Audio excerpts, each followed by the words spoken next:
ನಾನು ಅದ್ರ ಬಗ್ಗೆ SIR ಬಗ್ಗೆ ಮಾತಾಡಲ್ಲ. ಸುಪ್ರೀಂ ಕೋರ್ಟ್ನವರು ಗೊತ್ತಿಲ್ಲ ಯಾವ ಸಂದರ್ಭದಲ್ಲಿ ಹೇಳಿದ್ದಾರೆ ಅಂತ ಗೊತ್ತಿಲ್ಲ.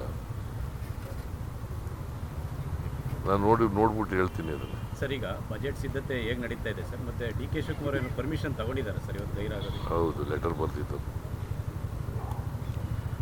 ಬರೆದಿದ್ದಾರೆ. ಲೆಟರ್ ಬರೆದು ನನಗೆ ಅಸ್ಸಾಂನ ಮೀಟಿಂಗ್ ಇದೆ, ಅಸ್ಸಾಂ ಚುನಾವಣಾ ಮೀಟಿಂಗ್ ಇದೆ, ಅಲ್ಲಿಗೆ ಹೋಗ್ಬೇಕಾಗಿದೆ ದಿಲ್ಲಿಗೆ. ಅದಕ್ಕೋಸ್ಕರವಾಗಿ ನಾನು ಬರಲಿಕ್ಕಾಗಲ್ಲ. ಅವರ ಉಪಸ್ಥಿತಿಯಲ್ಲಿ ಮೀಟಿಂಗ್ ಆಗುತ್ತಲ್ಲ ಸರ್? ಪವರ್ ಶೇರಿಂಗ್ ವಿಚಾರದಲ್ಲಿ ನಾನು ಮತ್ತೆ ಸಿದ್ದರಾಮಯ್ಯ ಕದ್ದು ಮುಚ್ಚಿ ಮಾತಾಡಿಲ್ಲ, ಹೈಕಮಾಂಡ್ ಸಮ್ಮುಖದಲ್ಲೇ ಚರ್ಚೆ ಮಾಡಿರೋದು. ಇವತ್ತು ಹೈಕಮಾಂಡ್ ನಾಯಕರನ್ನು ಭೇಟಿ ಮಾಡ್ತೀನಿ ಅಂತ ಹೇಳಿ ನಾನು ಅದ್ರ ಬಗ್ಗೆ ಮಾತಾಡಲ್ಲ. ಹೈಕಮಾಂಡ್ನವ್ರು ಏನು ಹೇಳ್ತಾರೆ ಅದನ್ನೇ ಅಂತಿಮ. ನೀವು ಸುಮ್ಮನೆ ಏನೇನೋ ಪ್ರಶ್ನೆ ಕೇಳಿದ್ರೆ ಪ್ರಯೋಜನ.